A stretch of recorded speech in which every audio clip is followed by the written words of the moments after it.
bénisse. Amen. Nous voulons incliner nos têtes pour un mot de prière. Humblement, nous venons à tes pieds encore ce soir, Seigneur. Nous implorons ta divine présence et ta conduite. Nous prions, Seigneur, que l'Esprit Saint, le grand enseignant, aime nous parler au travers des lèvres de chair de ton serviteur indigne. Nous nous attendons à ce que, Seigneur, ta parole nous soit partagée et que nos cœurs soient préparés pour la recevoir. Donne-nous un entendement spirituel, Seigneur, afin que les choses que tu veux que nous connaissions, nous puissions les connaître et les vivre. Amen. Sois béni, toi qui nous exauces, alors que nous te prions dans le nom de celui que tu nous as donné, ton Fils, notre Seigneur Jésus-Christ. Amen. Amen. Que le Seigneur vous bénisse. Amen.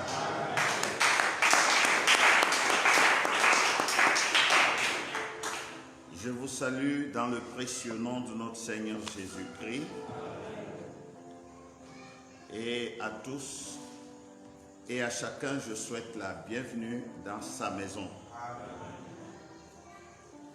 Pendant que nous sommes encore debout, nous prendrons nos Bibles où nous lirons 3 extraits.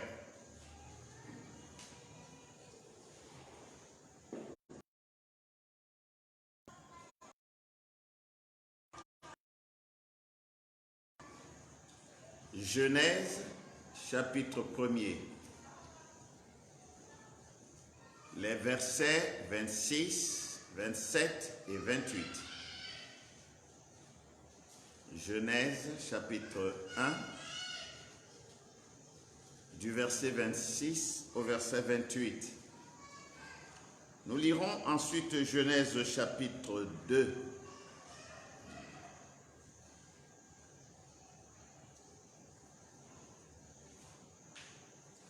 Genèse chapitre 2, du verset 4 au verset 8. Genèse 2, verset 4 à 8. Nous lirons enfin le psaume 8.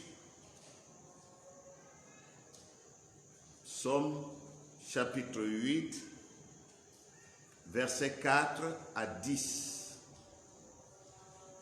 Psaume chapitre 8, verset 4 à 10. Si vous y êtes, nous commencerons par le premier texte. Genèse 1, 26 à 28. Puis Dieu dit, faisons l'homme à notre image, selon notre ressemblance, et qu'il domine sur les poissons de la mer, sur les oiseaux du ciel, sur le bétail, sur toute la terre et sur tous les reptiles qui rampent sur la terre. Dieu créa l'homme à son image, il le créa à l'image de Dieu, il créa l'homme et la femme. Dieu les bénit et Dieu leur dit, soyez féconds, multipliez, remplissez la terre et la sujestissez. Et sur les poissons de la mer, sur les oiseaux du ciel et sur tout animal qui se meut sur la terre. Genèse 2, verset 4. Voici les origines des cieux et de la terre quand ils furent créés. Lorsque l'Éternel Dieu fit une terre et des cieux, aucun arbuste des champs n'était encore sur la terre, et aucune herbe des champs ne germait encore, car l'Éternel Dieu n'avait pas fait pleuvoir sur la terre, et il n'y avait point d'homme pour cultiver le sol. Mais une vapeur s'éleva de la terre et arrosa toute la surface du sol. Mais, verset 7, l'Éternel Dieu forma l'homme de la poussière de la terre. Il souffla dans ses narines un souffle de vie, et l'homme devint un être vivant.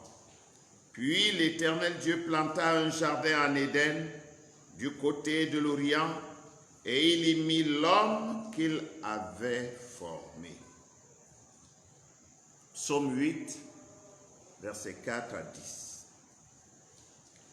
Quand je contemple les cieux, ouvrage de tes mains, la lune et les étoiles que tu as créées, qu'est-ce que l'homme pour que tu te souviennes de lui, et le Fils de l'homme pour que tu prennes garde à lui? Tu l'as fait de peu inférieur à Dieu, et tu l'as couronné de gloire et de magnificence. Tu lui as donné la domination sur les œuvres de tes mains.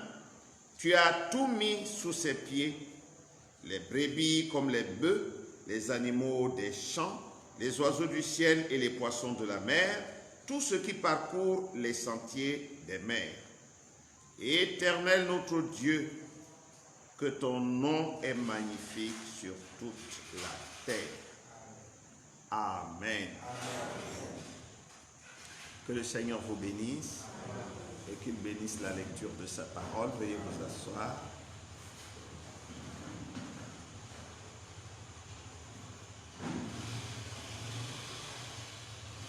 Nous avons le privilège de pouvoir nous retrouver ce soir encore autour de la table du Seigneur pour partager le gâteau de vie afin que nos âmes vivent. Il est écrit, il envoya sa parole et il les guérit. Quand Dieu envoie sa parole, c'est pour guérir son peuple, tant spirituellement, moralement que physiquement.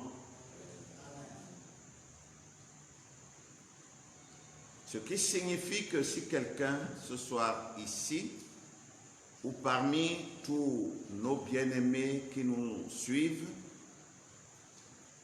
il y a quelqu'un qui est malade de quelque maladie que ce soit, il peut être guéri ce soir. Amen.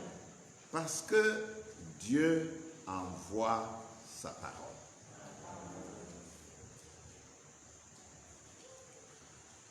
Nous allons continuer ce soir la leçon que nous avons commencée dimanche, la création.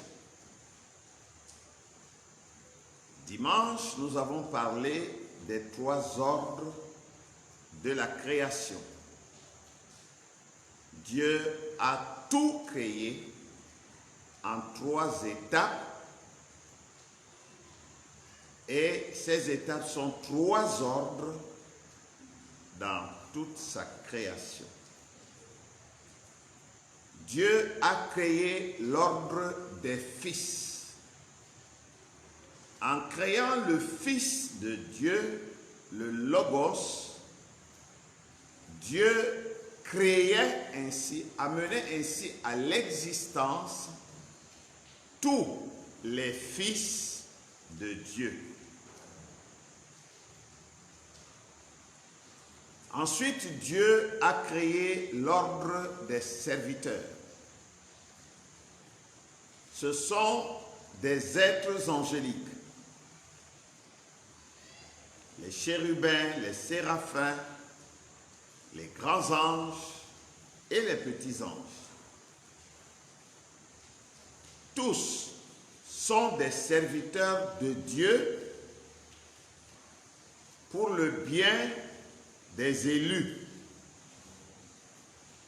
alors ce sont des serviteurs du peuple de Dieu, de l'épouse de Christ.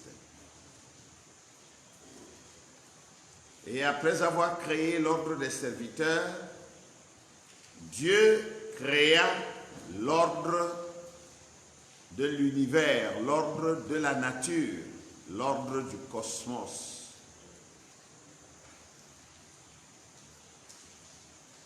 Nous avons parcouru sommairement ces trois ordres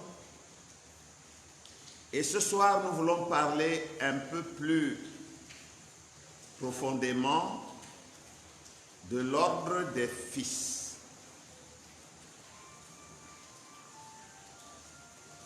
Nous avons vu que Dieu était seul et il se suffisait. Il était tout suffisant. Il n'y avait rien, il n'y avait personne, il n'y avait pas de lumière, il n'y avait pas de ténèbres, il n'y avait que le vide. Et le vide ne veut pas dire rien. Parce que dans ce grand vide, il y avait l'Esprit éternel qui remplissait tous les espaces. C'est cet esprit que nous avons appelé Elohim. Celui qui vit seul et qui se suffit. Mais puisque Elohim avait en lui des pensées, et une pensée est un attribut, il avait donc en lui des attributs qu'il devait manifester. Il allait les manifester au travers de la création. Et nous avons vu que le tout premier attribut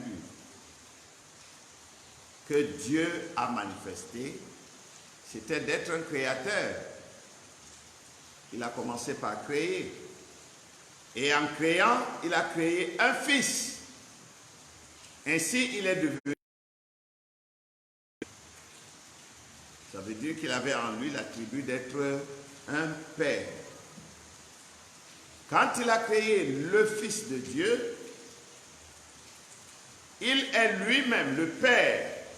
C'est kénosé dans le Fils. Il s'est complètement déversé dans le Fils. Et le Père et le Fils sont redevenus un, comme dans l'éternité avant le temps. Alors, Dieu lui-même devient le Fils de Dieu parce qu'il avait en lui l'attribut d'être fils. Amen. Or, nous avons dit que ce Fils que Dieu a créé, c'était la parole que nous appelons le Logos. Et le Logos ne signifie pas seulement la parole. Le Logos signifie aussi l'onction ou bien loin. Et l'onction, c'est le Saint-Esprit. Dieu avait donc en lui l'attribut d'être un esprit saint, c'est-à-dire la manifestation de la puissance de Dieu. Parce que le Saint-Esprit, c'est la puissance agissante de Dieu. La parole de Dieu aussi est la puissance de Dieu. Mais la parole de Dieu sans le Saint-Esprit, elle n'agit pas. C'est pourquoi le Logos doit manifester ces deux phases concomitamment, en même temps. C'est la parole, mais c'est aussi le Saint-Esprit. Ainsi, Dieu commence par mettre en place la Sainte Trinité. d'un seul et même Dieu. La Trinité, non pas de personne, la Trinité, non pas de divinité, mais la Trinité de titre, la Trinité de fonction, la Trinité d'attributs.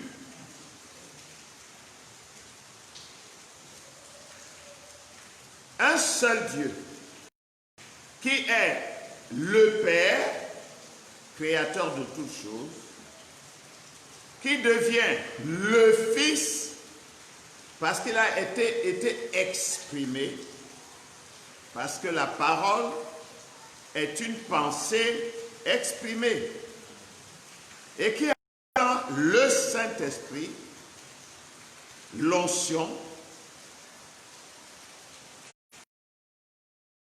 la plénitude de Dieu. Quand donc Dieu a ainsi établi la trinité de ses fonctions, c'est-à-dire ses plus grandes fonctions dans lesquelles toutes les autres sont condensées, il va se faire connaître comme le Père dans toute la création. Ensuite, il va se faire connaître comme le Fils, l'expression du Père pour racheter son humanité perdue. Et aussi comme le Saint-Esprit, le corps de la parole. En tant que Père, il était la colonne de feu pour conduire les enfants d'Israël dans le désert. Tout au travers de l'Ancien Testament, il a été vu sous la forme de la colonne de feu. Et nous avons dit que la colonne de feu, c'est un homme. C'est une théophanie ayant la forme d'un corps d'homme. En tant que fils, il s'est confiné dans un seul corps. Jésus-Christ, Jésus de Nazareth. Et sous cette forme, il s'est manifesté comme étant le sauveur de l'humanité. Ce sont les...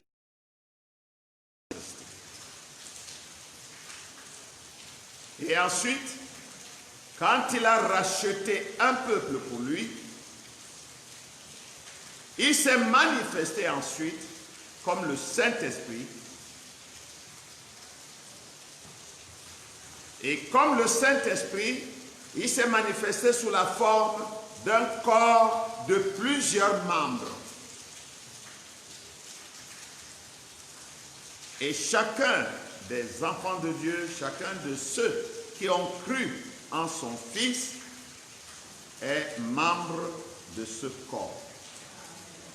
En d'autres termes, ce corps, qu'il soit le Logos ou qu'il devienne chair, est l'ensemble de tous les fils et filles de Dieu.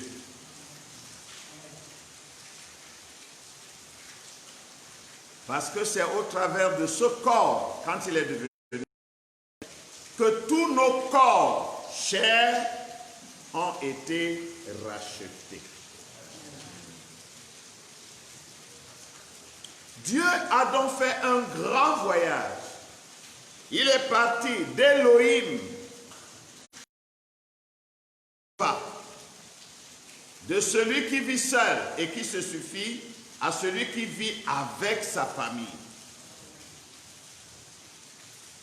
Et nous voyons, et nous en avons parlé, nous voyons ce principe de Dieu de un à plusieurs.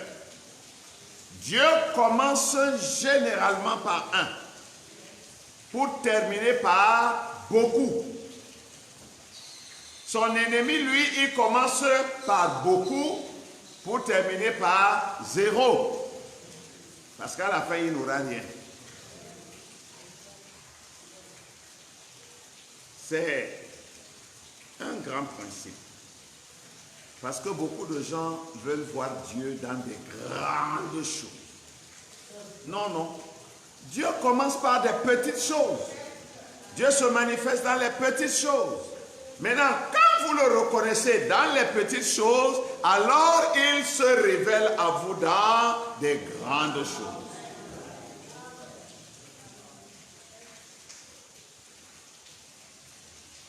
Quelqu'un qui est appelé par Dieu au ministère, il voit que celui qui est là depuis 20 ans, 30 ans, 40 ans, a une voiture, il porte des costumes, il a une grande maison. Lui, il vient de commencer. Avant un an, il faut qu'il atteigne celui qui est là depuis 20 ans. Frère Branham dit, l'homme qui a le cœur à l'argent perd Dieu. Et nous devons faire attention à cela. Dieu maintenant, le Fils Logos. Et en le créant, il établit une fois pour toutes la norme de tous les fils. C'est-à-dire comment chaque fils qui vient à Dieu doit venir. Beaucoup viennent à Dieu en adhérant à une église. D'autres viennent à Dieu en serrant la main du pasteur. Dieu par le canal de leur argent. Mais Dieu n'a qu'une seule manière pour l'homme de venir à Dieu. C'est d'être par le moyen de la parole parlée. Amen.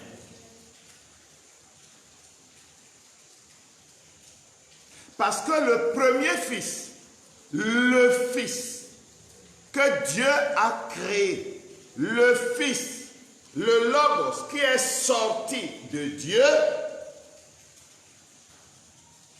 est venu à l'existence par le moyen de la parole. Et chaque fils qui est fils de Dieu vient de ce Logos. Alors il doit venir à l'existence par le moyen de la parole parlée. Si quelqu'un vient autrement, il n'est pas dedans.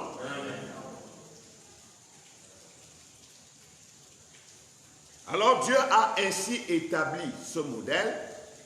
Le modèle parfait de tous les fils, c'est le Logos qui s'appelle le Seigneur Jésus-Christ, le Dieu Tout-Puissant. Dans le livre d'Éphésiens chapitre 1er, versets 22 et 23, la Bible dit, « Il a tout mis sous ses pieds. Et il l'a donné, il, c'est le Père, a tout mis sous ses, c'est le Fils, sous ses pieds. Et il a donné le Fils pour chef suprême de l'Église, qui est son corps. L'Église est le corps du Fils qui est le Logos. Maintenant, si ma tête est noire et vous trouvez que mon corps est blanc, il y a quelque chose qui ne va pas. Si mon corps est noir, ma tête doit être noire. Vous voyez, il y a en ville et partout des africaines qui sont multicolores. Dieu ne crée pas des choses comme ça. C'est une abomination. Parce qu'elle corrige Dieu. Oh, Dieu là, pourquoi il m'a fait noir comme ça? Alors on frotte des choses, on frotte, on prend des injections et des comprimés et tout. Alors vous allez voir quelqu'un qui a une face comme le soleil. Mais le corps est comme le goudron. Non, soit totalement goudron. C'est une... Je vais vous dire, vous ne trouverez pas noir qui sont vraiment noirs. Il y a quelques nordistes, un peu plus les Sénégalais, et d'autres, c'est le vrai noir. Oui. D'autres sont noirs chocolat, d'autres sont noirs bruns, mais ils sont noirs. Donc, sois toi-même.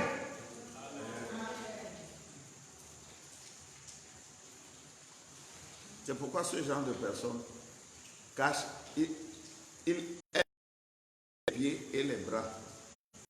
Mais comme on ne peut pas toujours cacher les mains, regardez les jonctions, hein, des tarses et des métatarses. Vous allez voir que c'est noir. Ici c'est blanc ou alors c'est brun.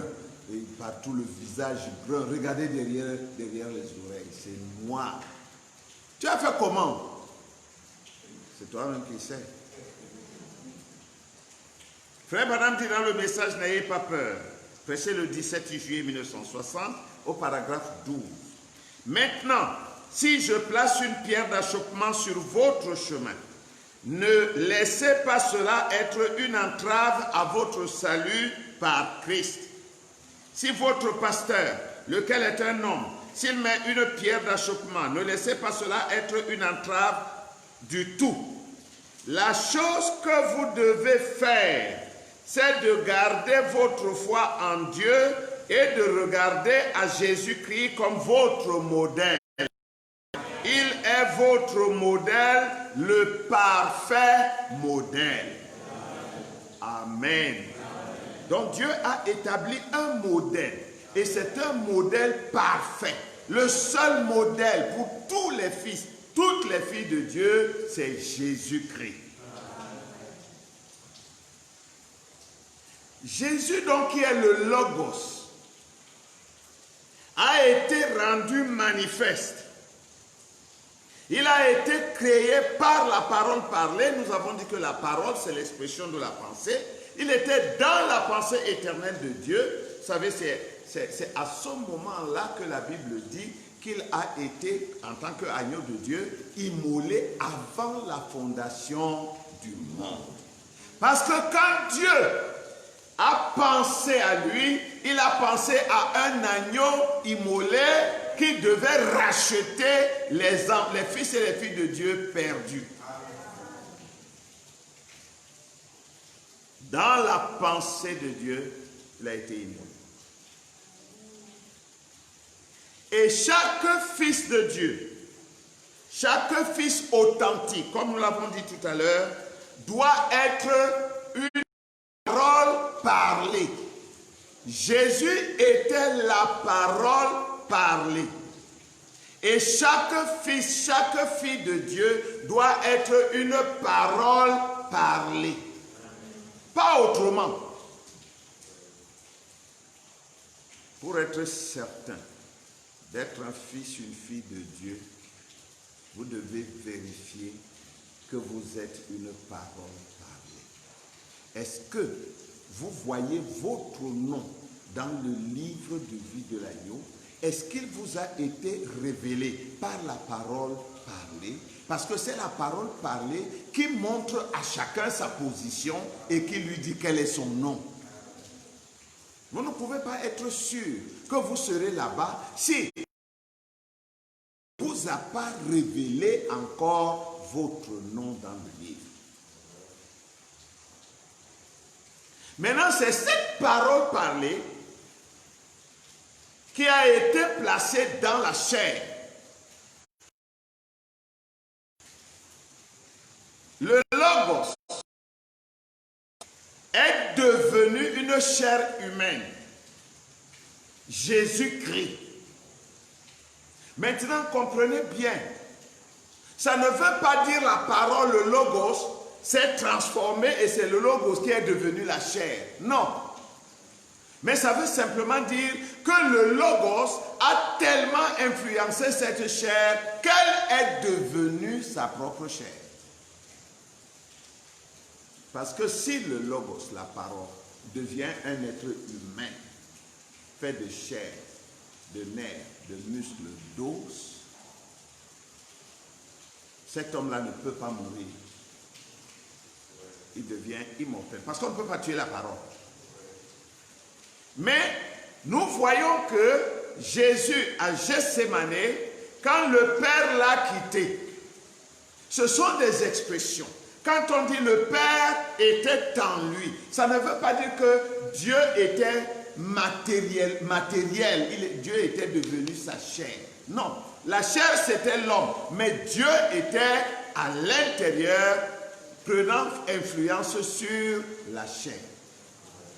Parce que Frère Branham nous dit que quand Jésus dit, il parle de cœur, il ne parle pas de ce muscle qui distribue le sang, il parle de cœur, c'est-à-dire l'esprit. Donc l'esprit de Dieu. Parce que nous savons aussi que Frère Branham nous a dit que quand nous disons Seigneur descend, Dieu ne descend pas. C'est nous qui nous élevons. Et quand nous nous élevons, nous n'arrivons pas à la 7e dimension. Nous entrons à la 4e dimension où se trouve le Saint-Esprit de Dieu.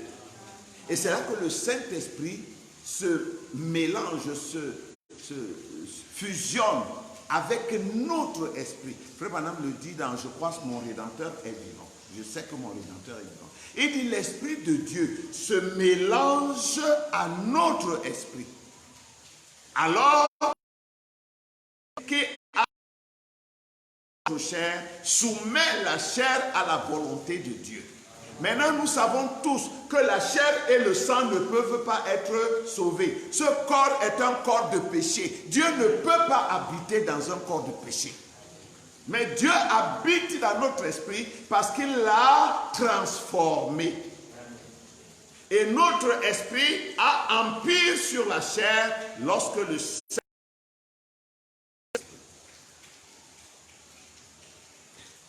Maintenant, lorsque Dieu a ramené le Logos dans la dimension humaine, il s'est placé, il s'est posé comme un sacrifice. Ça, nous allons voir ça plus tard. Alors, l'homme était premièrement devenu un fils de Dieu, sorti du grand fils de Dieu, du grand Logos. Et c'est sous cette forme, nous dit Frère Branham, qu'il conduisait les animaux et tout ce qui était. Il était donc comme un ange ou comme le Saint-Esprit. Comme le Saint-Esprit est dans l'Église et qu'il conduit l'Église, c'est ainsi que le premier fils humain de Dieu était dans le jardin d'Éden, conduisant tout ce qui se trouvait au jardin d'Éden. C'est après cela que Dieu va le placer dans la poussière du sol. Mais au commencement, Dieu l'a créé esprit. Je reprends. Dieu a créé le Logos, le Fils de Dieu. Maintenant, quand Dieu est entré, après avoir créé l'ordre des serviteurs et l'ordre du cosmos, parce que Dieu devait d'abord planter le décor qu'il allait accueillir sa famille. Dieu a préparé des serviteurs pour sa famille. Et Dieu a préparé une maison, une demeure pour sa famille. C'est pourquoi Dieu, après avoir créé la terre, il a créé le jardin d'Éden. À l'est, à l'orient de l'Éden, il a créé le jardin d'Éden. C'est ce qu'il voulait pour son fils. Maintenant, pour quand le fils allait venir, il allait trouver que tout était déjà prêt pour l'accueillir. Il n'allait plus commencer à faire ci et à faire ça. Vous savez, c'est comme ça que les anciens faisaient. Quand un enfant naissait, son père se préparait à lui doter une femme. Avant de lui doter une femme, il fallait qu'il ait un terrain. Son père lui donne un terrain. Quand il devient grand, son père lui dit, voilà ton terrain ici, construis ta maison. Il construit ensuite lui donner la femme.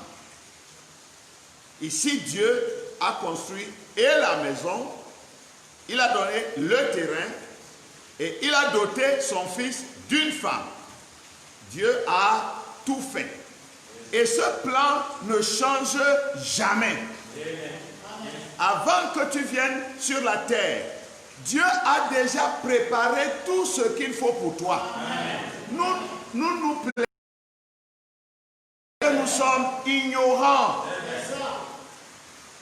Vous avez apprêté tout pour votre bébé. Est-ce que vous allez commencer à lui donner le vélo d'un enfant de 3 ans?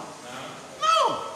Mais dans votre pensée, vous savez que quand il aura 3 ans, voilà la sorte de vélo que je vais lui acheter. Quand il aura peut-être 4 ans, voilà le genre d'école où je vais l'envoyer. Quand il sera au collège, voilà le genre de collège que je vais choisir pour lui. Tu as déjà tout le programme, tout le plan, et tu sais que tu as les moyens de ta politique.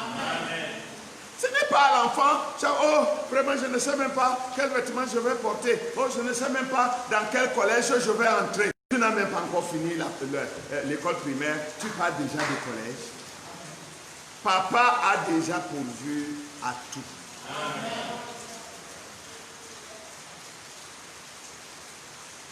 Donc, après avoir créé l'ordre des serviteurs, l'ordre du cosmos, Dieu revient maintenant dans l'ordre des fils. Vous allez lire Frère Branham. Il dira, la première chose que Dieu a créée, c'était les anges. Et c'est vrai, parce que l'homme n'était pas encore l'homme que nous connaissons sur la terre. L'homme est l'esprit éternel là-bas. Mais c'est après avoir créé les anges, après avoir créé la nature, que Dieu vient maintenant continuer sur l'ordre des fils. Et qu'est-ce que Dieu va faire? Dieu va fabriquer, former une motte de terre sous la forme du corps que Dieu lui-même a au ciel. Amen. Un corps d'homme. Mais cette fois-ci, il va lui donner un corps mortel. Parce que Dieu savait d'avance que l'homme mourrait. Dieu l'a créé pour être éternel, c'est-à-dire quand il était encore esprit. Mais quand Dieu l'a placé dans la poussière du sol, c'était pour qu'il meure. Et que Dieu puisse manifester sa puissance de résurrection. Si Dieu vous envoie dans des difficultés, sachez que Dieu veut manifester sa puissance de délivrance. Au lieu de nous plaindre, abandonnons-nous à lui. Seigneur, que ta volonté soit faite. Et si un chrétien connaît comme ça son Dieu, non, il ne se plaindra pas. Il ne se plaindra pas. Il sait que si papa a mis une barrière devant moi, c'est qu'il veut venir lui-même me prendre par le bras et me faire passer de l'autre côté. Et c'est ce qu'il a toujours fait. Dans question et réponse sur la Genèse, paragraphe 43 à 48, Frère Branham dit, je vais lire tout ça. À partir du paragraphe 43, question et réponse sur la Genèse. Frère Branham dit, il mit toutes ces choses ensemble. Il fait toutes les autres choses, tout le genre animal, les oiseaux, les abeilles, il plaça tout cela ici sur la terre. Et puis, posa alors cette question. Faisons. Qui? Le Père et le Fils. Faisons l'homme à notre image. Quand Dieu dit à notre image, vous voyez que c'est le pluriel. Ce n'est pas quelqu'un lui seul. Mais il dit à notre image. Leur image, l'image du Père et l'image du Fils. Parce que le Fils et le Père étaient devenus un. Et leur image est l'image de l'homme. Alors faisons à notre image. Maintenant, si l'homme était créé semblable à cette petite lumière sacrée là-bas, si l'homme avait été créé comme ce petit halo de lumière que nous avons vu dimanche, ou quelque chose comme cela, elle ne pouvait pas être vue. C'est un être spirituel. Donc Dieu a créé l'homme, un être spirituel. Il se manifesta ou se dévoila un peu plus pour faire de lui-même une trinité avec le Père, le Fils et le Saint-Esprit. Il s'est révélé. Dieu est une trinité.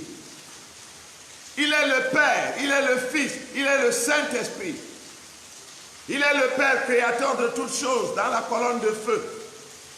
Il est le Fils, sauveur de l'humanité dans le corps de Jésus.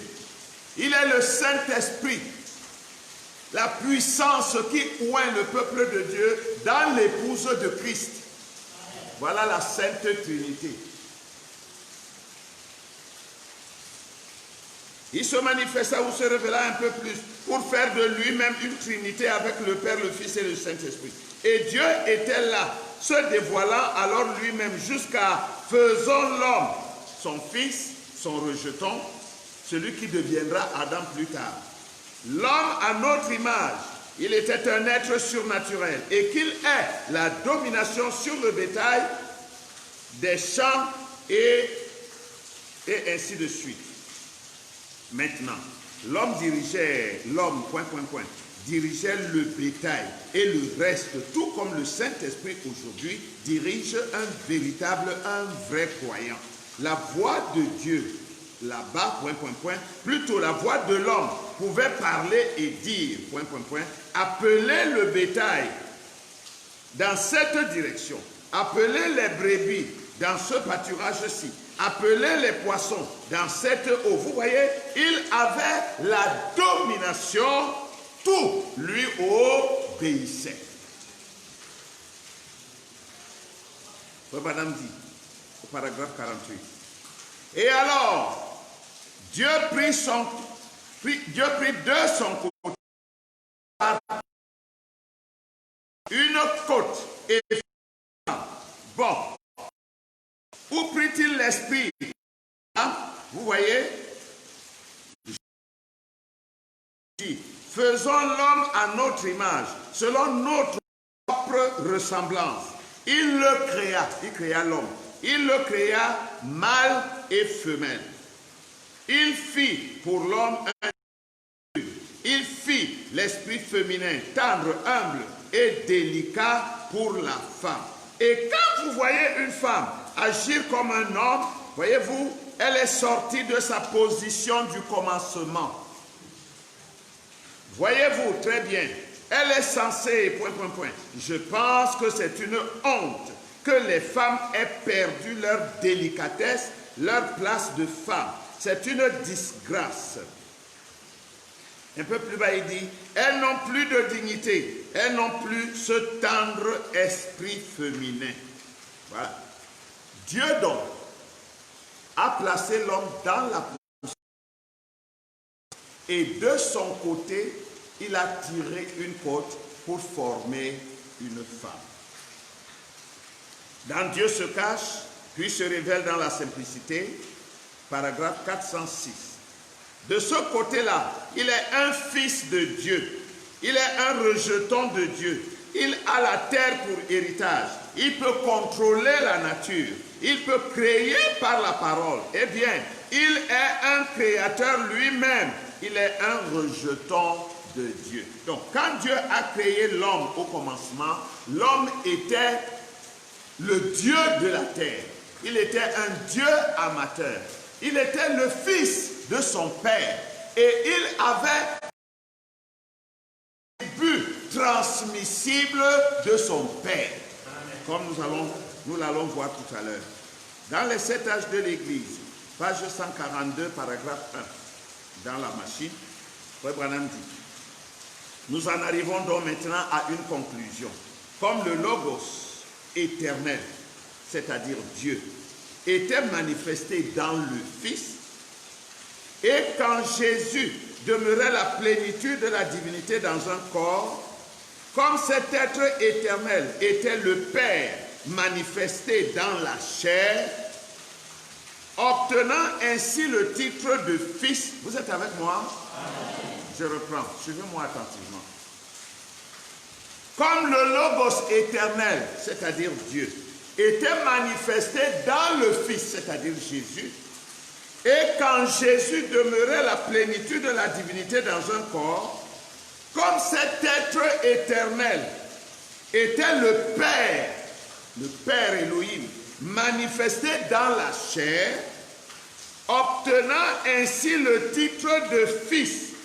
De même que nous, Jésus a obtenu le titre de Fils. Pourquoi? Parce que le Logos, le Père, était en lui. De même que nous, qui sommes éternels dans ses pensées, nous devenons à notre tour la semence parole parlée composée de plusieurs membres. Et ces pensées éternelles qui sont maintenant dans la chair sont les fils de Dieu. Tu es une pensée de Dieu manifestée dans la chair. Tu étais dans la pensée éternelle de Dieu et Dieu t'a exprimé par la parole parlée. Ce n'est pas parce que tu es né le fils de tel et de tel, non, mais parce que la parole de Dieu a été proclamée, tu l'as entendue, tu l'as reconnue, tu l'as reçue, alors toi-même tu es devenu la parole parlée. Parce que la parole parlée est venue en toi. Le vase et le contenu du vase portent le même nom et ont la même gloire. C'est ainsi que nous sommes appelés. Nous ne sommes pas devenus la semence par la nouvelle naissance. Ce n'est pas la nouvelle naissance qui a fait de nous la semence de Dieu. Nous étions la semence. C'est pourquoi nous sommes nés de nouveau. C'est parce que nous étions la semence que nous avons pu être vivifiés. Dans ce qui n'est pas la semence, il n'y a rien à vivifier. Alléluia.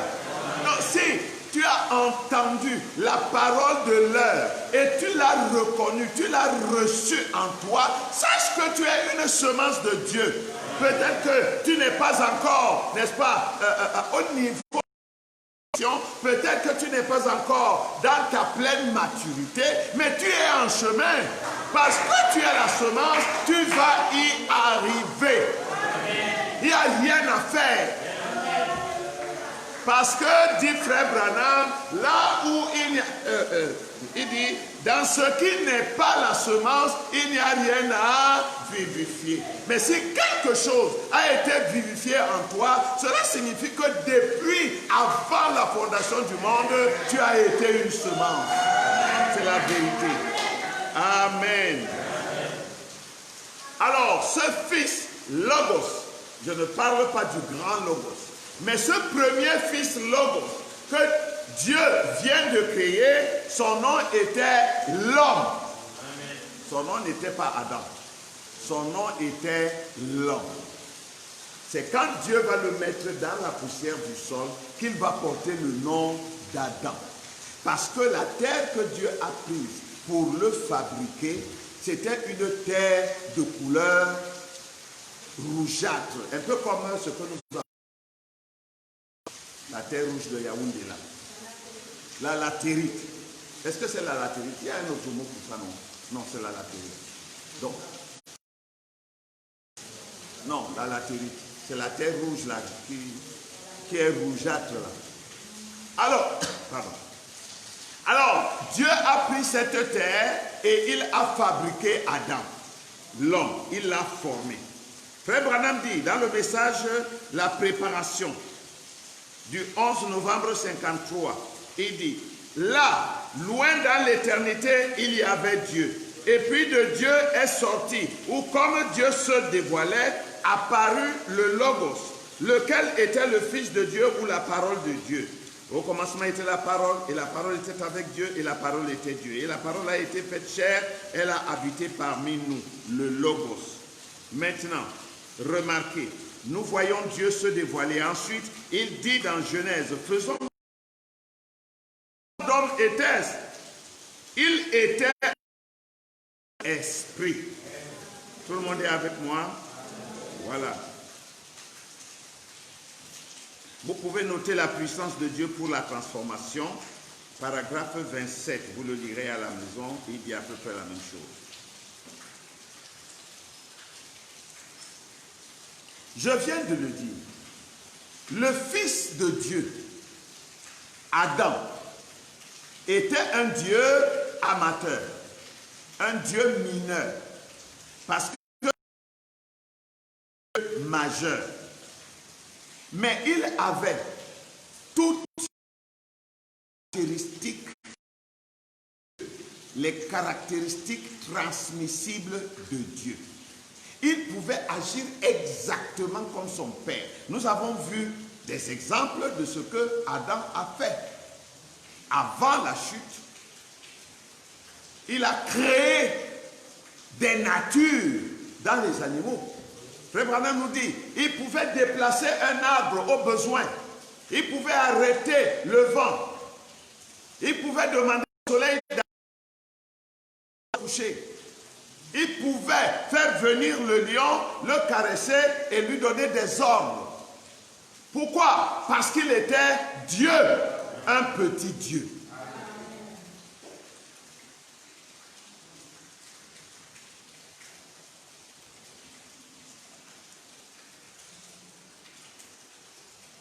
Frère Branham nous dit,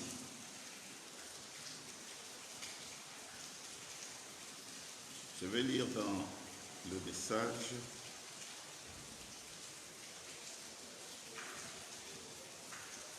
D'abord dans le message, pourquoi? Prêché le 28 janvier 61. J'ai oublié de noter le paragraphe. L'homme a été fait pour être Dieu, pour être un Dieu. Le savez-vous? Il est à l'image de Dieu, il est un fils de Dieu, il est semblable à lui. Il lui a été donné un domaine. Genèse chapitre 1 verset 26. La domination sur toute la terre, c'est juste. Il dominait la terre, il sur le règne animal, ainsi que sur tous les autres règnes, tout à l'exception du royaume de Dieu qui est au ciel. Il était Dieu, il était un Dieu amateur. Il a été créé à l'image de Dieu. Il a été créé à la ressemblance de Dieu. Il avait les mains et des mains et des pieds comme Dieu. Il était à l'image de Dieu. Est-ce que Dieu a des mains? Oui. Est-ce que Dieu a des pieds? Oui. Dieu, dans sa théophanie, a des mains et des pieds. Amen. Moïse a vu son dos. Alléluia. Alors Dieu l'a fabriqué à l'image, non, Dieu l'a créé à l'image de Dieu et il l'a formé selon sa ressemblance. Dans Hébreux chapitre 1er, au paragraphe 52, maintenant dans l'Ancien Testament, il y avait 3 différents moyens de reconnaître un message.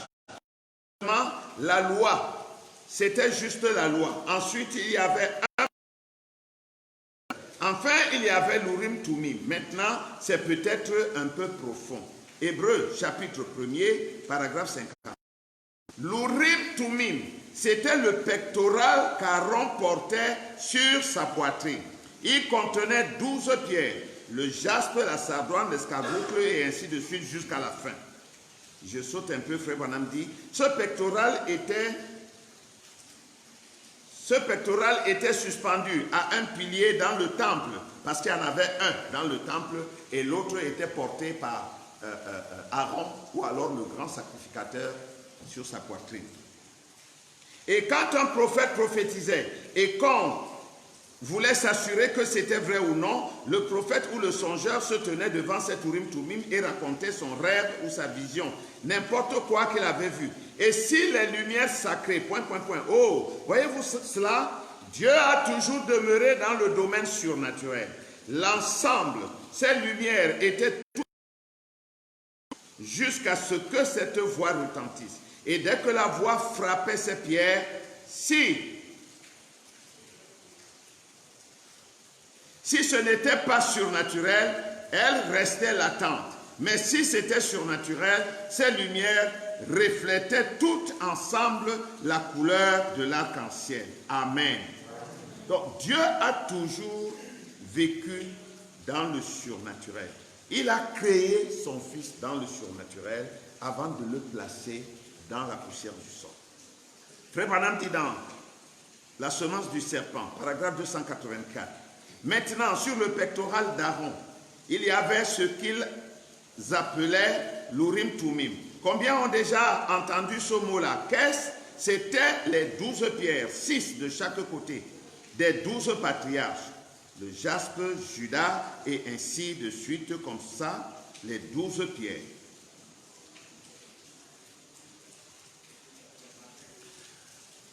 Adam est créé maintenant et placé dans la poussière du sol. Adam a été ramené à un niveau plus bas. Comprenez qu'avant, il était comme Dieu. Il était une portion de Dieu, dont il était Dieu. Mais maintenant, placé dans la poussière du sol, il n'est plus seulement Dieu. Il est devenu Dieu et homme. Parce que la nature de Dieu était, mais la nature de l'animal était avec lui. À l'extérieur, c'était la nature de l'animal. À l'intérieur, c'était la nature de Dieu. Voilà comment Adam va devenir un homme double. Il était donc à la fois l'or et il était à la fois l'argent. Vous êtes avec moi? L'or typifie la divinité. L'or parle de Dieu. Mais l'argent parle de l'homme. Parce que l'argent est malléable. Maintenant, il était comme l'or et l'argent à la fois. Et il avait les 12 attributs de Dieu. Et ce sont ces attributs qui sont représentés par les 12 pierres que Dieu a données aux enfants d'Israël, à son peuple. Et ce sont ces 12 pierres que porte l'épouse de Christ. Vous pouvez lire pour Israël dans l'Ancien Testament, dans le livre de l'Exode, au chapitre 28, verset 17 et suivant. Il dit, il parle du pectoral. Tu y en chasseras une garniture de pierre, 4 rangées de pierres. Première rangée, une sardoine, une topaze, une émeraude. Seconde rangée, une escarboucle, un saphir, un diamant. Troisième rangée, une opale, une agate, une améthyste. Quatrième rangée, une chrysolite, un onyx, un jaspe. Ces pierres seront enchâssées dans leur monture d'or. Vous êtes avec moi? Amen. Nous parlons ici des attributs transmissibles de Dieu qu'il a donné à son fils Adam et qu'il donne à tous ses fils en tant que corps.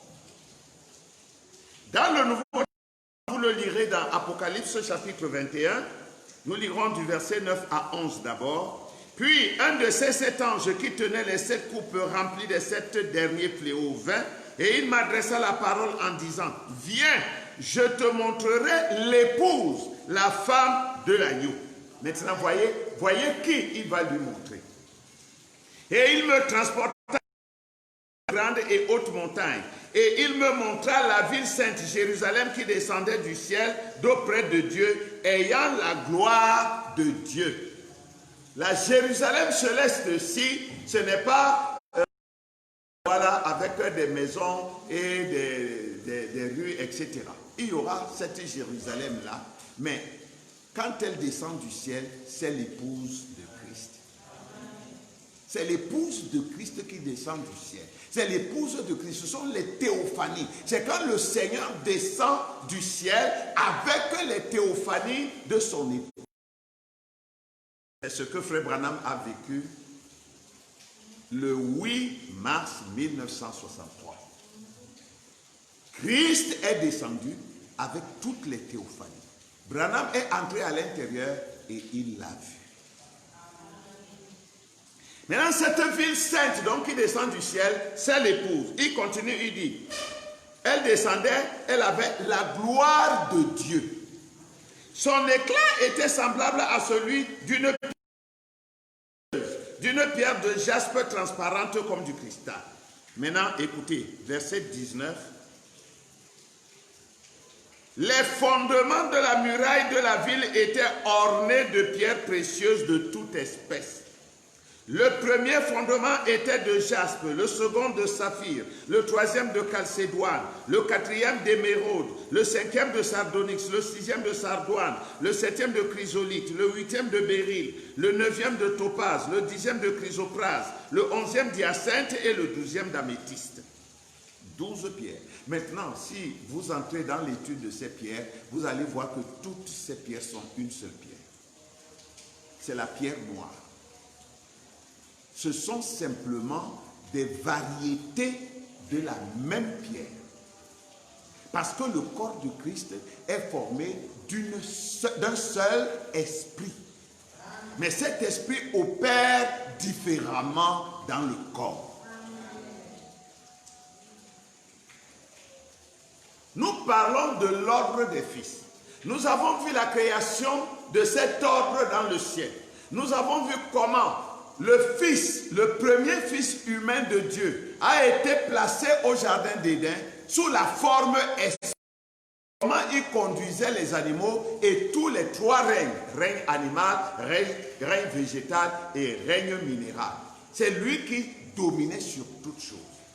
Ensuite, Dieu l'a placé dans la poussière du sol pour qu'il puisse cultiver la terre, pour qu'il puisse entretenir le jardin. Parce qu'avant cela, il n'y avait pas d'homme sur la terre pour entretenir le jardin. Alors Dieu va placer cet homme esprit dans afin qu'il soit capable, n'est-ce pas, d'entretenir le jardin. C'est dans cet état maintenant, déjà devenu Adam, qu'il manifeste toutes les puissances transmissibles de Dieu. Il est créateur, il est tout puissant, un homme tout puissant. Vous savez que ça existe. Frère Branham dit qu'un homme peut devenir un homme tout puissant à condition qu'il soit rempli de Dieu. Amen. Amen. Parce que si Dieu est en vous et Dieu est tout puissant, vous devenez vous-même tout puissant. Nous voyons donc que Adam était un homme parfait. Parce que le jour où Dieu a terminé la création, il a créé Adam. Qu'est-ce que Dieu a dit? Et Dieu vit que tout était très bon. Amen. Alors Adam était un être parfait. Néanmoins, Dieu avait placé une faiblesse en Adam. Ah, vous savez qu'aucun chef-d'œuvre n'est parfait s'il n'est pas ébréché.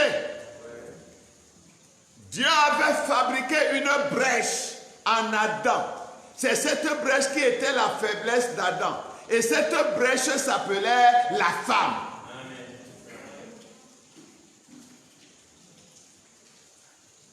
Lorsque Dieu fit plonger Adam dans le sommeil, Dieu ouvrit son côté gauche et Dieu en extirpa une côte.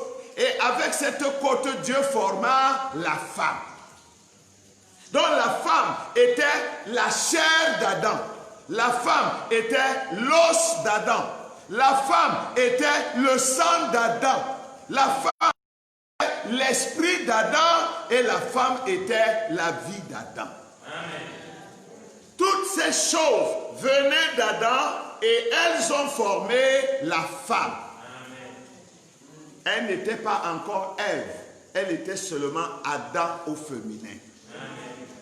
De même que l'Église n'était pas encore Jésus-Christ, elle était seulement l'Église de Dieu.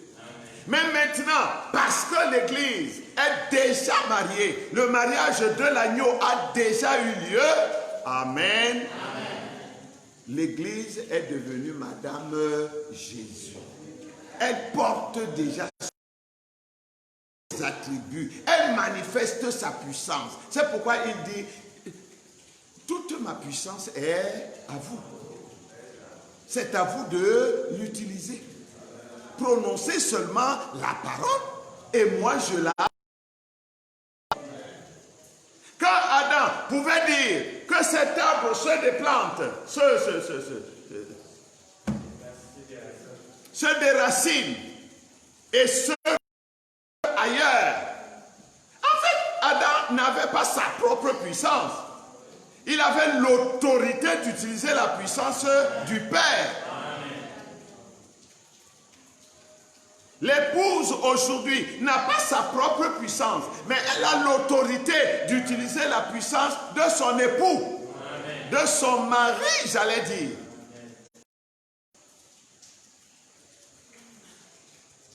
L'homme étant devenu l'or et la... c'est-à-dire Dieu et homme ensemble, ils pouvaient donc tomber. Et Dieu l'avait fait ainsi exprès. C'est Dieu qui a formé l'homme de manière qu'il tombe. Parce que Dieu avait un plan derrière ça. Et Dieu savait qu'il était capable de le ramener dans tous les cas. Dieu voulait exprimer qu'il n'est pas seulement un père, qu'il n'est pas seulement un créateur, mais qu'il est aussi un sauveur. Mais comment aurait-il été un sauveur si aucun homme n'était perdu? Et rien ne serait perdu si l'homme n'avait pas péché. Alors c'est l'homme, c'est le maître, c'est le chef qui devait tomber. Et alors il tomberait avec tout son royaume. Et quand il serait racheté, tout le royaume aussi serait racheté avec lui. Alléluia. C'est pourquoi je dis toujours, Dieu nous rachète, nous sauve, mais c'est à nous, la terre, et de la sauver. C'est notre salut qui va entraîner le salut de la terre et de tout ce qui s'y trouve. Toutes ces choses-là n'ont jamais péché. C'est nous, l'homme, c'est nous qui sommes sortis de notre position. Frère Branham dit, non plutôt excusez-moi, la Bible dit dans Malachie chapitre 3 verset 3. Il s'assiera, il s'agit du Messie quand il viendrait, il s'assiera, fondra et purifiera l'argent. Il purifiera les fils de Lévi, il les épurera comme on épure l'or et l'argent. Et ils présenteront à l'Éternel des offrandes avec justice. Dieu ici compare les fils de Lévi à l'or et à l'argent. Or, vous savez que c'est à eux qu'il a été dit qu'ils porteraient le péché des enfants d'Israël sur eux. Alors, si Dieu veut purifier son peuple Israël, il doit commencer par purifier les fils de Lévi, c'est-à-dire les serviteurs de Dieu. Amen. Il va s'asseoir et il va purifier l'argent. C'est ce que le livre dit. Il va purifier l'homme de son humanité déchue. Puis, il va purifier l'or et l'argent. Parce que même son or, même sa divinité est déjà couverte de poussière. On trouve l'or où? Dans la terre, dans la boue. Et il est mélangé à plusieurs autres métaux qui s'accrochent à lui. Alors quand on le ramasse comme ça, on doit le passer au feu pour enlever toutes les scories, pour enlever toute la saleté, afin qu'il ne reste plus que l'or pur et l'argent pur. Amen.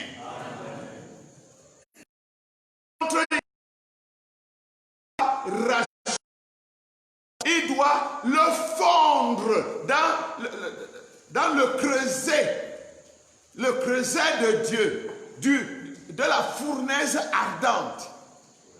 C'est pourquoi Dieu nous fait passer parfois par des situations inimaginables. Ce n'est pas parce qu'il ne nous aime pas. Au contraire, c'est même parce qu'il nous aime, parce qu'il ne veut pas que nous avancions dans la saleté, dans la souillure, dans toutes sortes de choses qui n'honorent pas son nom et qui deviendront un des obstacles pour notre bien, pour notre salut. Il doit donc fondre l'or et l'argent. Il doit les épurer. C'est pourquoi l'apôtre Paul nous dit dans le livre des Hébreux que Dieu ne châtie que ceux qu'il aime. Alors les enfants de Lévi, et les enfants de Lévi, c'est déjà les serviteurs de Dieu, mais c'est tout le corps du Christ. Parce que Frère Branham nous a dit, nous avons étudié ça il n'y a pas très longtemps, Frère Branham nous a dit que l'épouse c'est les Lévites. Les Lévites, c'est l'épouse. Donc, à ce moment, les Lévites présenteront à l'Éternel des offrandes avec justice. Chaque offrande que nous présenterons à Dieu, ce sera avec justice. Notre prière sera faite avec justice. Notre chant sera fait avec justice. Notre prédication sera donnée avec justice. Notre écoute de la parole sera réalisée avec justice. Tout ce que nous ferons, ce sera avec justice. Frère Branham, dans l'identification, prêché le 23 janvier 1963 au paragraphe 65 et 66, il dit ceci, l'identification. Mais, à ce propos, saviez-vous que toutes ces choses doivent arriver? Certainement. La rose doit avoir ses épines. Vous dites Amen? Amen. La rose doit avoir ses épines. Elle est jolie, elle sent bien, mais ne pensez pas que vous allez la manipuler comme vous voulez. De temps en temps, elle va vous piquer les doigts. Il dit, l'amande qui est à l'intérieur d'une noix devrait être couverte par une coque. L'amande, la noix de coco par exemple, ou la noix palmiste, elle doit être recouverte d'une coque. Qu'on l'atteigne facilement. Elle doit avoir une carapace dure, solide pour la protéger. Frère Branham dit, ces choses doivent être ainsi. Et c'est des analogies.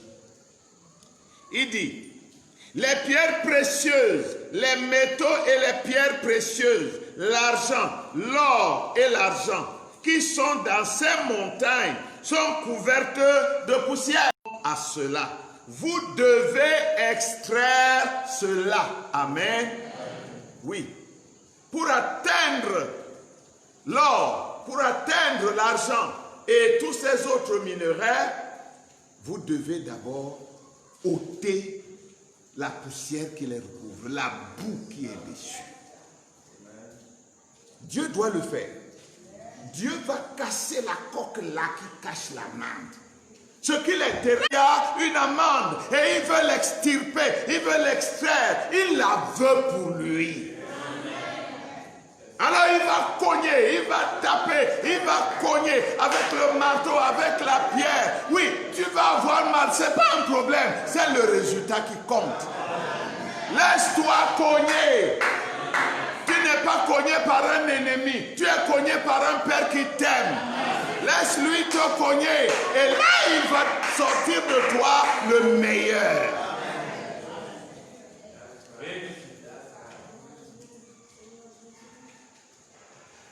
Frère Branham dit, écoutez bien, écoutez. Lorsque le prospecteur trouve ce qu'on appelle le gravier, en anglais c'est pay dust, ce qui signifie poussière payante, note de l'éditeur. Quand il trouve une certaine poussière, hein, c'est la poussière du sol, mais qui a une certaine couleur, qui tire un peu comme si c'était la couleur qui va vers l'or là, il se dit, ah non, si je vois ça, ça veut dire que un minerai d'or est quelque part dans les avions. Vous êtes avec moi? Quand Dieu regarde, malgré que tu sois un homme, malgré que tu sois une femme, mais Dieu voit quand même quelque chose qui montre que là-bas, il y a quelque chose. Tu aimes le Seigneur, tu fais des efforts, tu n'y arrives pas encore, mais tu fais des efforts, tu aimes le Seigneur, tu essaies de t'avancer, tu essaies de te rappeler. Dieu dit non, non, non, il y a quelque chose dedans. Il faut que je l'atteigne. Amen. Branham, il dit, c'est de la poussière, mais c'est point. Il voit cela. Cela indique que là, à l'intérieur, il y a l'ombre d'un gisement principal quelque part. Et c'est ce gisement que Dieu recherche. Il sait qu'il est là en toi. Peut-être que toi-même tu ne t'en rends pas compte. Mais lui, il a déjà vu le gravier. Il a déjà vu la poussière payante. Alors, il va creuser. Alléluia. Oh, quelle grâce. C'est pourquoi Dieu, après avoir vu l'homme tomber et s'éloigner de lui, a institué ce que nous appelons aujourd'hui la nouvelle naissance. La nouvelle naissance, pourquoi? Parce que tu étais déjà né. Amen. On ne peut pas parler de nouvelle naissance pour quelqu'un qui n'est jamais né. On parlera de naissance. Mais si tu es né et tu es perdu et tu renais, comme la croyance de certaines tribus ou même des Africains le veut, un enfant qui est mort, on lui a coupé un bout d'oreille, et plus tard il va renaître avec l'oreille qui est coupée un peu, vrai ou faux, je ne sais pas. Mais spirituellement parlant, tu es né déjà, tu étais déjà un fils de Dieu avant la fondation du monde. Dieu t'a exprimé par la parole parlée. Il t'a mis ensuite dans la poussière du sol. Arrivé là, tu es tombé, tu t'es éloigné de Dieu et tu t'es embrouillé dans toutes sortes de bourbiers de péché du monde. Mais l'heure doit sonner parce que Dieu ne perdra jamais un des siens. Il a juré, dit Frère Branham, il a juré par lui-même, il a dit, je les relèverai tous. Aucun ne sera perdu, aucun ne restera en arrière. Oh, amen. Mes frères, alors, Dieu a fixé un temps. Un mois, une semaine, un jour, une heure précise à laquelle il va te reprendre et te ramener à la maison. Soit dans n'importe quel bourbier que tu veux. Plonge dans n'importe quelle mer troublée. Il est le maître des impossibilités. Rien n'est plus fort que lui. Rien ne lui est impossible. Peu importe où tu te trouves, à l'heure H, Dieu te prend et il te ramène à la maison. Quand Paul fuyait, il pensait qu'il servait Dieu, alors qu'il massacrait les enfants de Dieu. Il était fier de lui. Il savait qu'on allait l'élever en grade. Il savait qu'on allait l'applaudir.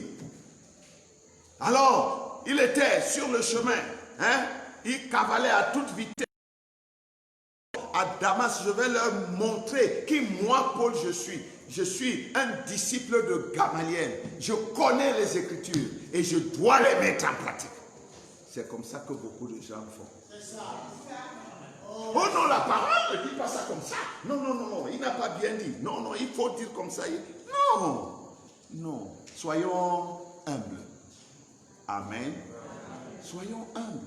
Souvent, quand nous allons dans nos réunions de prédicateurs, frères, quand quelqu'un se lève, il est sûr que c'est lui seul qui a raison.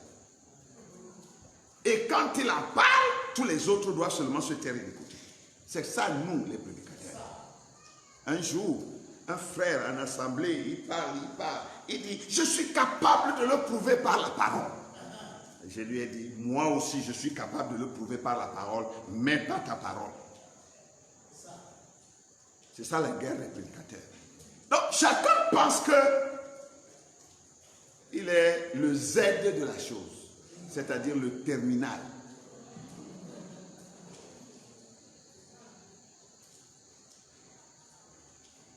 Dieu donc va donner à l'homme son fils. Parce que même quand l'homme est tombé dans le péché, il n'a jamais cessé d'être un fils de Dieu. Même quand vous étiez dans vos bars, même quand nous étions dans nos cigarettes et les autres dans leurs alcools, nous étions toujours fils de Dieu. Écoutez, si vous voulez, votre fils est très mauvais, il fait de mauvaises choses. Ok, dites qu'il n'est plus mon fils, séparez-vous de lui, déchirez même son acte de naissance, et il est toujours votre fils. Vous allez faire comment pour vous en séparer? Allez tirer tout le sang qui est de lui et qu'il aille chercher un autre sang. Non, c'est toujours votre fils. Et nous sommes toujours les fils et les filles de Dieu, malgré notre état, quel qu'il soit.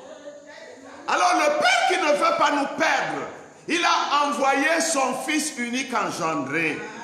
Le grand Logos qui était resté au ciel est descendu sur la terre. Il s'est engouffré dans un corps de chair afin de pouvoir payer le prix et ramener à Dieu tous les fils et toutes les filles perdues. Quel amour pour nous, frères. Amen. Écoutez, frère Branham dit dans le message, Dieu change-t-il de pensée au sujet de sa parole, prêché le 18 avril 65. Au paragraphe 93, frère Branham dit, c'est comme au commencement. Ce n'était pas dans la volonté parfaite de Dieu que les enfants naissent par le moyen du sexe. Certainement pas. Dieu créa l'homme de la poussière de la terre. Il souffla en lui le souffle de vie et celui-ci devint une âme vivante. Il retira de cet homme une aide et lui fit une épouse. C'était la volonté première et originelle de Dieu.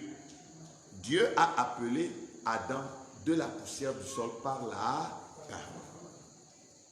C'était la volonté première et originelle de Dieu. Mais lorsque le péché est entré et a fait ce qu'il a fait, alors il permit à l'homme d'épouser légalement une femme et d'avoir d'elle des enfants. Multipliez et remplissez alors la terre, si c'est là le moyen par lequel vous allez le faire. Mais vous voyez, ça n'a jamais été sa volonté parfaite. C'est pourquoi toutes ces choses ont eu un commencement. Non, excusez. C'est pourquoi toutes ces choses qui ont eu un commencement doivent avoir une fin. Tout péché doit finir par être anéanti. Tout péché doit être détruit. Ainsi, lorsque viendra la résurrection dans ce glorieux millénium, nous n'aurons pas à renaître encore par le canal de notre Père et de notre Mère, mais Dieu, tout comme il le fit au commencement, appellera l'homme de la poussière de la terre et sa compagne avec lui. C'est juste, c'est ainsi qu'il fit au commencement. La nouvelle création consiste donc d'appeler les fils et les filles de Dieu hors de la poussière de la terre par le moyen de la parole. Amen. Parce que nous étions tous engouffrés dans la poussière du sol, dans la terre maudite dès le commencement. Parce qu'avant que Adam ne fût créé, la terre avait déjà été souillée. Parce que Satan et ses démons étaient déjà partout. Ils ont saccagé la terre. Vous voyez, nous allons y arriver. C'est Moïse qui va dire que Dieu a créé le ciel et la terre au commencement. Mais après ça, il dit la terre était informe et vide. C'était un chaos. Mais Dieu n'a pas créé le chaos. D'où vient le chaos? Lorsque ces esprits déchus sont venus sur la terre, ils ont saccagé la terre, ils ont pollué la terre et la terre est devenue un chaos. Maintenant, Dieu va entrer dans ce chaos et remettre les pendules à l'heure. Comme nous disions l'autre jour, Dieu a passé 6000 ans pour créer son Éden. Satan est venu. Il a passé 6000 ans pour détruire l'Éden de Dieu et créer le ciel. Mais Dieu va revenir maintenant, détruire complètement l'Éden de Satan et rétablir l'Éden originel. Par le moyen de la parole parlée. C'est pourquoi, frère, lisez. Lisez, c'est bon. Mais mieux, écoutez. Écoutez, mes frères. Écoutez la parole. Je disais dimanche, si vous croyez que je suis votre pasteur, suivez-moi. Faites-moi confiance. Parce que je ne peux pas, et pour rien au monde, vous dire quelque chose que je sais être faux et vous le dire quand même. Ce que je vous prêche, au mieux de ma compréhension, c'est ce qui est la vérité de Dieu. Au mieux de ma compréhension. Et c'est pourquoi je dis toujours, même parmi les prédicateurs, si je dis quelque chose, quelqu'un peut ne pas croire ça comme ça. Quelqu'un peut ne pas comprendre comme moi. Nous sommes des êtres humains, deux personnes, deux idées. Mais je leur dis souvent, si quelqu'un veut me corriger, qu'il apporte l'écriture. Tu n'as pas l'écriture, reste là où tu es. Si tu as l'écriture, je ne ferai pas un pas, je changerai tout de suite. Parce que je veux, moi aussi, avoir la vie éternelle. Ce n'est pas par des raisonnements, ce n'est pas par des sentiments, ce n'est pas par toutes ces choses qu'on corrige l'erreur. On corrige l'erreur par la parole. C'est l'instrument que Dieu nous a donné pour corriger les erreurs. Si je dis à mon frère, tu n'as pas raison, tu as tort, il faut que je lui prouve qu'il a tort. Je dois prendre la parole, frère. Voilà ce que Dieu a dit ici. Soit dans la Bible, soit dans le message. Amen. Là, s'il est rebelle, s'il n'a pas une écriture pour se dédouaner et qu'il soit rebelle, alors c'est vraiment qu'il est rebelle. Amen. Amen. C'est très important. Frère Branham dit ici dans le message Croire Dieu, je termine dans un instant. J'ai même déjà terminé. Frère Branham dit ici, dans Croire Dieu, prêché le 24 février 52, paragraphe 102. Mais maintenant, avant que cette chair-ci ne soit rendue parfaite, elle doit mourir comme l'âme est morte. Amen. C'est ça le plus grave dans l'Église. La chair ne veut pas. Alors, chante-lui le cantique du pasteur Tombok. Comme ma chair ne veut pas mourir, encore moins pourrir, laisse-moi m'en aller ou quelque chose comme ça. Cède-moi le chemin. Si ta chair ne veut pas mourir, dis-lui de te céder le chemin. Amen. Là où ma chair ne veut pas mourir, je dois la tuer. Amen. Je ne dis pas que notre chair est déjà complètement morte. Mais le combat continue. Amen. Le plus grave serait de baisser les bras et de s'asseoir. Ah non, on ne s'assoit pas. Frère Branham dit, ne vous arrêtez jamais. Continuez d'avancer. Ce que tu n'as pas pu aujourd'hui, tu le pourras demain. Et si demain tu n'y arrives pas, ne t'inquiète pas, continue. Après demain tu y arriveras. Ce sont des promesses. Et Dieu, au ciel, est obligé de tenir ses promesses. C'est lui-même qui l'a dit. Alléluia. Frère Branham dit, ça n'a jamais été la volonté parfaite de Dieu que des femmes et des hommes amènent des enfants sur la terre. Le savez-vous? Oui, monsieur. Nous avons l'habitude de dire une chose. Il va falloir que j'étudie ça mieux encore. C'est aujourd'hui que ça m'est venu. Je ne me souviens pas. J'ai entendu dire ça, j'ai répété. Mais je ne sais pas si Frère Branham a dit quelque part que Adam prononcerait la parole et Ève apporterait les enfants à l'existence. Il faut que je réétudie ça. Je sais que moi-même, je l'ai dit plusieurs fois. Est-ce que je l'ai lu quelque part ou j'ai seulement entendu? Je vais revérifier. Parce que j'ai lu Frère Branham aujourd'hui. Il dit que les enfants, le programme initial de Dieu, c'était que les enfants viennent comme Adam est venu au commencement. Adam devait donc prononcer la parole et les enfants sortiraient de la poussière du sol comme lui-même il est sorti. Ça m'a frappé. Mais excusez-moi, je ne veux pas en parler plus long. Il faut que je rentre réétudier ça. C'est aujourd'hui seulement que ça m'a frappé. Adam devait prononcer la parole. Et chaque enfant de Dieu sortirait de la poussière du sol.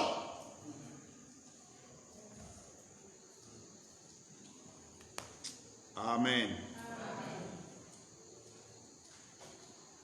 Ça n'a jamais été la volonté parfaite de Dieu que des femmes et des hommes amènent des enfants sur la terre. Le savez-vous, Dieu lui-même a fait l'homme à partir de la poussière de la terre. Donc tous les enfants de Dieu, tous les enfants d'Adam qui devaient naître, devaient venir de cette façon-là. Adam devait prononcer la parole et la parole elle-même aurait créé chaque enfant à partir de la poussière du sol. Voilà l'ordre des fils. Ces fils donc, appelés par la parole parlée, redeviendraient la parole manifestée. C'est ce qu'on appelle la parole faite chair. Des hommes et des femmes qui sont des paroles ambulantes, qui ont en eux le feu de Dieu, c'est-à-dire le Saint-Esprit, leur petit logos, leur quantité de logos, mais dans une chair humaine qui est soumise à la parole. Vous savez que la chair ne va jamais se convertir, hein? Même si vous êtes saint comme n'importe qui, votre chair ne peut pas se convertir. La seule chose qu'on peut faire, c'est de la soumettre, la garder soumise. Mais l'homme intérieur, l'âme à l'intérieur, qui est la nature de votre esprit, aura changé. Et cette âme-là influencera votre esprit et votre esprit changera. C'est pourquoi il dit, je créerai en vous un esprit nouveau et un cœur nouveau. Amen. Et je mettrai en vous de mon esprit. Voilà la nouvelle création de Dieu. Voilà les fils et les filles restaurés de Dieu. Et c'est ce que nous voulons tous devenir. Et c'est ce que tous nous sommes en train de redevenir. Que Dieu nous aide et que le combat continue, que son nom soit glorifié. Que Dieu vous bénisse.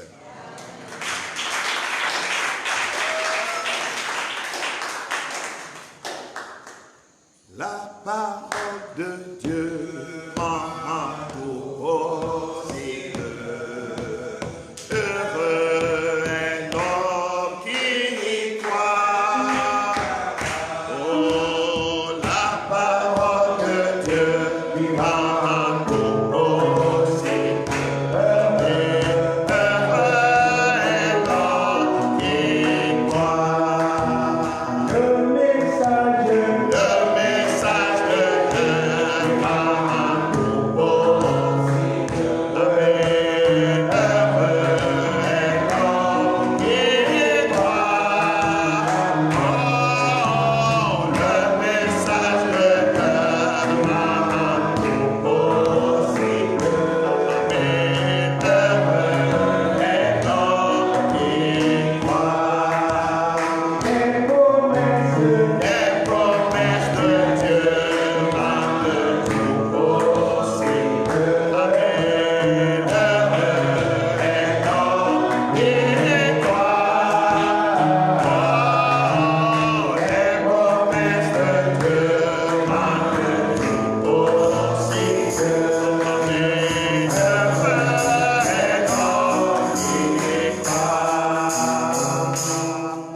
Le message de Dieu, la promesse de Dieu s'accomplira pour vous.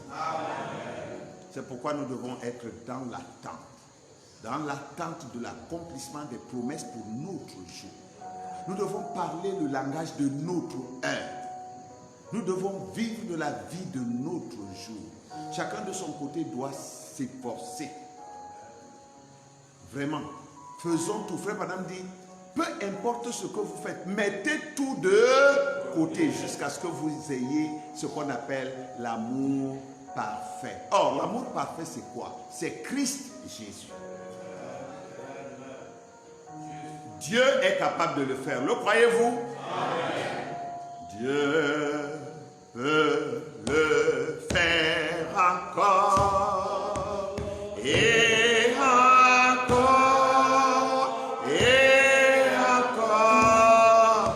Il est le même Dieu qu'il a toujours été. Oui, hier, aujourd'hui et pour toujours. Il demeure le même. Il n'y a ne doute pas, crois seulement. Oh Dieu,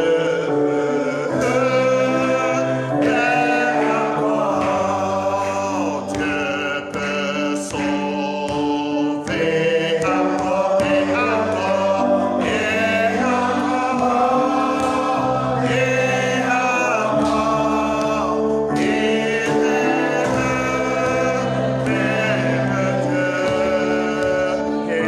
a toujours été. Hier, aujourd'hui et pour toujours. Il demeure le même. Il n'y a pas à douter. Dieu peut sauver encore. Dieu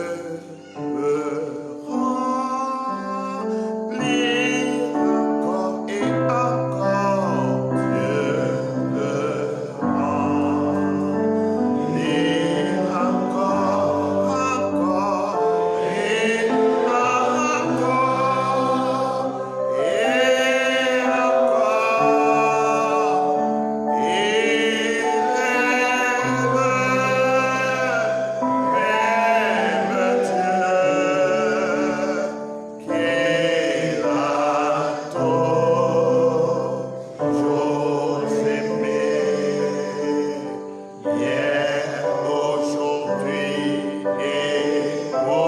remplir encore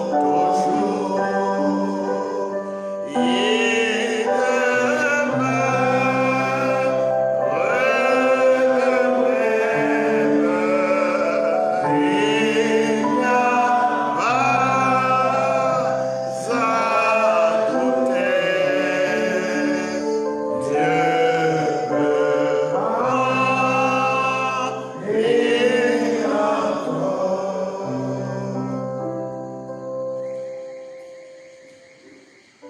Il Ils ne sont plus nés de la chair, ni de la volonté du sang, ni de la volonté de l'homme, mais de Dieu. Frères, sœurs, allons dans la divine présence de notre Seigneur. Parlons-lui selon notre cœur. Oh, déversons-nous à ses pieds. Rendons-lui grâce et hommage. Lui qui nous a choisis, qui nous a élus avant même la fondation du monde pour faire de nous ses enfants d'adoption par Jésus-Christ son Fils. Tous ensemble, nous prions. Je bénis notre Seigneur et notre Dieu. Nos cœurs regorgent de reconnaissance à ton endroit à cause de tout l'amour et de la grâce et de la bonté que tu nous as manifesté. Nous qui n'étions, ô Dieu, que les balayures, les vomissures. Nous qui n'étions, ô Dieu, que les salissures du monde. Aujourd'hui, tu as fait de nous tes propres fils et filles, des héritiers de ton royaume béni. Seigneur, Seigneur, nous te sommes reconnaissants et nous voulons exprimer notre reconnaissance à toi au travers du Fils de ton amour, notre Seigneur Jésus-Christ. Merci Seigneur Jésus de nous avoir révélé ton amour. Nous ne sommes pas encore ce que nous devons être, Seigneur, mais nous croyons que par ta grâce, nous le deviendrons certainement. Car tu as dit que toi-même, tu nous relèverais tous. Tu ne laisseras pas un seul. Ainsi, Père, aide-nous à continuer le combat, à ne pas baisser les bras. Aide-nous à ne pas plier les genoux, à ne pas nous asseoir. Seigneur, partout où l'un de tes enfants est esquinté ou paralysé ou infirmé de quelque manière que ce soit, viens toi-même à l'aide, ô Dieu, et rétablis notre santé spirituelle afin que nous soyons forts et que nous puissions aller de l'avant, te glorifiant en manifestant ta nature. Seigneur, entends nos cris et exauce nos prières. Accorde à chacun selon le besoin du cœur. Pardonne-nous nos offenses et tous nos manquements. Accorde-nous, Seigneur, un esprit nouveau, un cœur nouveau, et mets en nous ton Esprit Saint. Aide-nous, Seigneur, tous ceux qui sont déjà nés de nouveau. Fortifie-les, Seigneur, afin qu'aucun ne baisse plus les bras et ne rétrograde. Et tous ceux qui sont encore à la recherche de ton baptême du Saint-Esprit, accorde-le leur, Seigneur. Ainsi ton peuple tout entier sera dans la joie et marchera au diapason de la conduite de ton esprit. Bénis tes enfants, bénis cette parole dans nos cœurs et laisse que la lumière de la vie nous illumine continuellement. Nous prions et le demandons dans le nom bien-aimé et tout-puissant de notre Seigneur Jésus-Christ. Nous avons prié. Amen. Amen.